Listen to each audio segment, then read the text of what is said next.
Hello students, welcome back to my channel commerce master classes, जहां पर आपको class 11th की क्लास 12th की कंप्लीट सीक्वेंस में वीडियोस मिलेगी, जिसमें मैंने बहुत ही डिटेल में हर टॉपिक को कवर किया है। तो फिर देर किस बात की है, अगर आप कॉमर्स के स्टूडेंट्स हैं तो पढ़ना शुरू कीजिए और अपने फ्रेंड्स के साथ ज़्यादा से ज़्यादा इस वीडियो को शेयर कीजिए। और अगर कोई भी डाउट हो या फीडबैक देना हो तो please write in the comment section. Last lecture में हमने क्या डिस्कस किया था? Introduction of accounting. इंट्रोडक्शन में हमने क्या क्या देखा था? अकाउंटिंग के क्या क्या ऑब्जेक्टिव्स है, अकाउंटिंग का मीनिंग क्या है, अकाउंटिंग की लिमिटेशंस क्या क्या है, branches of accounting, features of accounting, process of accounting, users of accounting information, ये सब हमने लास्ट लेक्चर में डिस्कस किया होगा। सो आई होप आप सबको अच्छे से समझ आ गया होगा। वैसे अगर कोई भी डाउट हो तो फर्स्ट वीडियो का लिंक मैंने डिस्क्रिप्शन में डाल दिया है, अगर आपको कोई भी डाउट हो तो आप वहाँ से देख सकते हैं। तो चलिए हम आज के लेक्चर के बारे में बात करते हैं। आज के लेक्चर में हम कुछ बेसिक अकाउंटिंग टर्म्स के बारे में डिस्कस करने वाले हैं। सबसे पहले हम देखेंगे कि बिजनेस ट्रांजैक्शंस होती क्या है। ओके, बिजनेस ट्रांजैक्शन होती क्या है?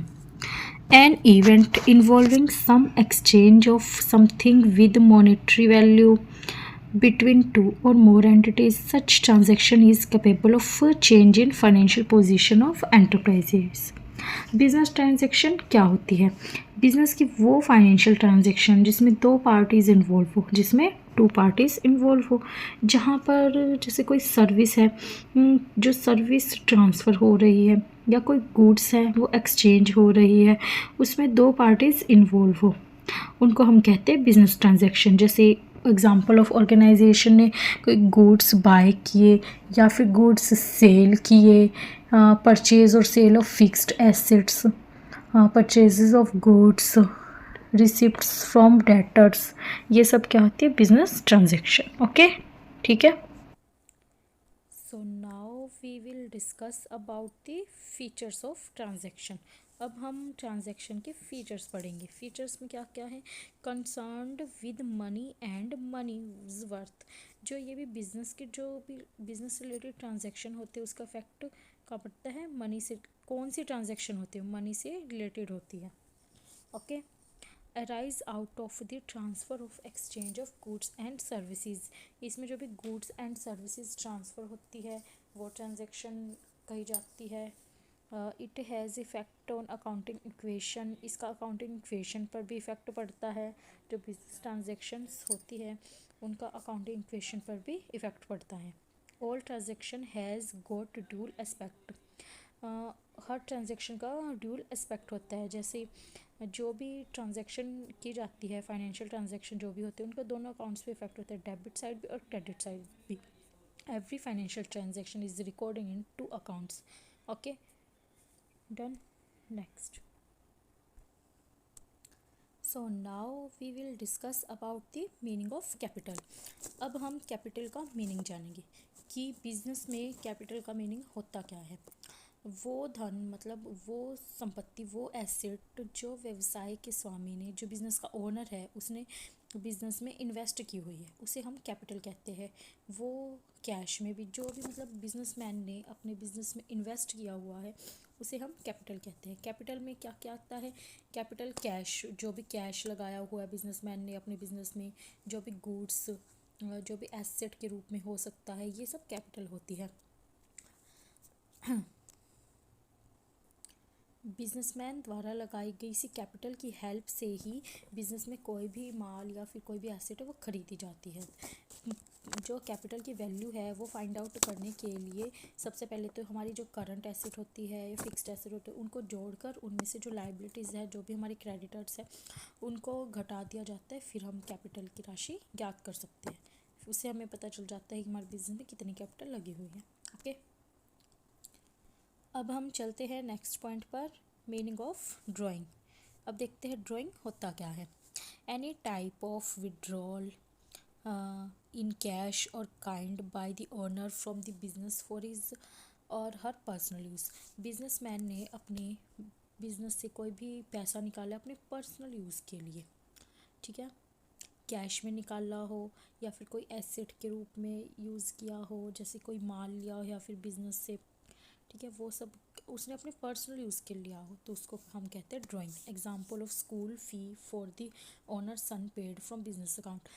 जैसे बिजनेसमैन है जो ओनर है कंपनी का, उसने अपने बिजनेस अकाउंट से, बिजनेस के अकाउंट से पैसा निकाला है अपने बच्चों की स्कूल की फ़ी पे करने के लिए, तो उसको हम क्या कहेंगे, drawing. Okay, so now we will discuss about the liability. Liability होती क्या है?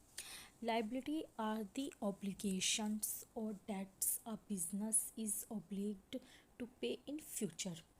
लाइबिलिटी जो बिजनेसमैन ने जो बिजनेस ने अन्य पक्षकारों को देनी हो, जो क्रेडिटर्स होते हैं जो उनको देनी हो, बिजनेस ने कुछ भी अमाउंट उन्हें पे करना हो, जैसे उन माल उधार में लिया हो किसी से, उसको पेमेंट करनी हो, तो वो बिज़नेस की लाइबिलिटी होएगी। ओके, एग्जांपल ऑफ बैंक से लोन लिया हो, लोन की पेमेंट करनी हो, creditor for purchase of goods on credit, किसी से माल उसने उधार में लिया हो तो उसकी पेमेंट उसे करनी हो तो उसकी लाइबिलिटी कही जाएगी। Okay, so now we will discuss about the types of liability. अब हम लाइबिलिटी के टाइप्स पढ़ेंगे कि लाइबिलिटी होती कितने टाइप्स है। On the basis of relation with business, on the basis time of repayment. Okay, on the basis of relation with business पढ़ेंगे पहले। इसमें कौन कौन सी होती है? Internal liability, external liability.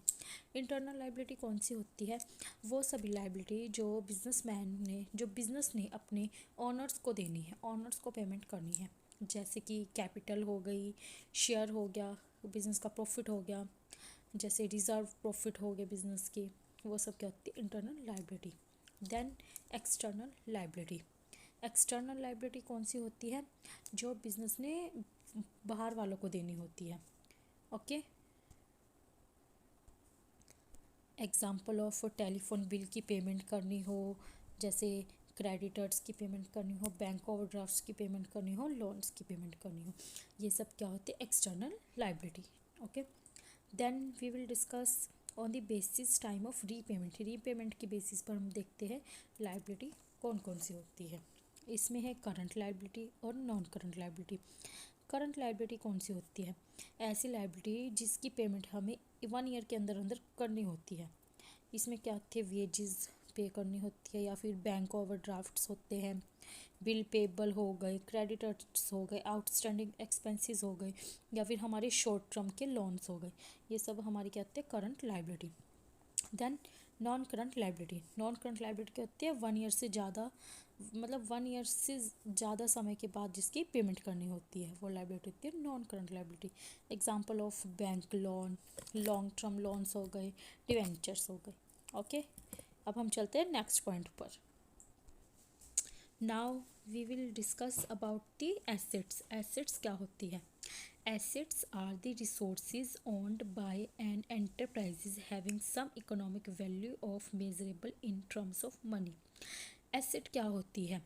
जो भी बिजनेस की कोई भी चीज़, मतलब जो कोई भी बिजनेस की वस्तु जिस पर ओनर का स्वामित्व होता है, ठीक है, वो हमारी क्या कहते हैं? एसेट कहलाती है। इसमें वो कैश भी सम्मिलित है जो बिजनेसमैन ने अन्य पक्षों से लेना है, किसी को उसने उधार दे रखा था, वो कैश उसने लेना है। जैसे हम कह सकते हैं ऐसी कोई भी वस्तु जिससे व्यवसाय को भविष्य में कोई भी लाभ होना हो, वो हमारी क्या कहलाती है? एसेट। एसेट में क्या होएगी? Furniture, stock of goods, building, deposit with bank, ये सब हमारी क्या कहलाती है? Asset. Okay, then so now we will discuss about the types of assets. अब हम एसेट्स के टाइप्स देखेंगे। इसमें क्या क्या आता है? Non current assets, tangible assets और इंटेंजिबल एसेट्स। सबसे पहले हम देखेंगे नॉन करंट एसेट्स कौन कौन सी होती है। नॉन करंट एसेट में कौन कौन सी आती है? It includes the assets that have repeated use in production of goods. ऐसी एसेट्स जिसको मतलब लॉन्ग टाइम के लिए यूज़ किया जाता है। ओके, जो एसेट्स, ऐसी एसेट को हम प्रोडक्शन के लिए या सर्विसेज प्रोवाइड करने के लिए लॉन्ग टर्म के लिए यूज़ करते हैं। Okay, acquire not for the purpose of resale but to use by the business. जो बिजनेसमैन दोबारा सेल करने के लिए नहीं खरीदता, ठीक है, यूज़ करने के लिए खरीदता है। Rest with the business for a period longer than 1 year, जो 1 ईयर से ज़्यादा के लिए खरीदी जाती है, जिसका यूज़ 1 ईयर से ज़्यादा होता है। एग्जाम्पल ऑफ बिल्डिंग होगी या फर्नीचर हो गया, जिसका यूज़ लॉन्ग टाइम तक होता है बिजनेस में, वो होती है non current assets. Okay, now we will discuss about the current assets. अब हम देखते हैं करंट एसेट्स कौन सी होती है। It includes the assets that have one time use in production of goods and services। जो goods and services की जब हम प्रोडक्शन करते हैं वो वन टाइम ही यूज़ होती है। शॉर्ट टर्म के लिए यूज़ होने वाली एसेट को हम कहते हैं करंट एसेट, ठीक है। So acquired for the purpose of resale or to convert into cash in near future. जो रीसेल पर्पज़ के लिए खरीदी जाती है उनको कहते हैं हम करंट एसेट्स, ठीक है। वो जल्दी कैश में जो कन्वर्ट कर दी जाए उसको हम कहेंगे current assets. Usually held for a period not longer than 1 year, जिसका पीरियड 1 ईयर से ज़्यादा का नहीं होता। जैसे कि डेटर्स होते हैं जो जल्दी पेमेंट कर देते हैं, जो 1 ईयर से कम में पेमेंट कर देते हैं, जैसे स्टॉक हो गया, कैश इन हैंड हो गया। ओके, नाउ आज की क्लास यहीं पे एंड होती है। सो अगर आपको कोई भी डाउट हो या हम इन टर्म्स में जो जो हमने आज डिस्कस की है, so please write in the comment section. जो भी हमारी अकाउंटिंग टर्म्स जो बच गई है उसको हम नेक्स्ट यूनिट में कवर करेंगे। सो अगर आपको कोई भी डाउट हो या कोई फीडबैक देना हो तो please write in the comment section. So मिलते हैं हम नेक्स्ट वीडियो के साथ नेक्स्ट लेक्चर में। Okay, thanks for watching my video.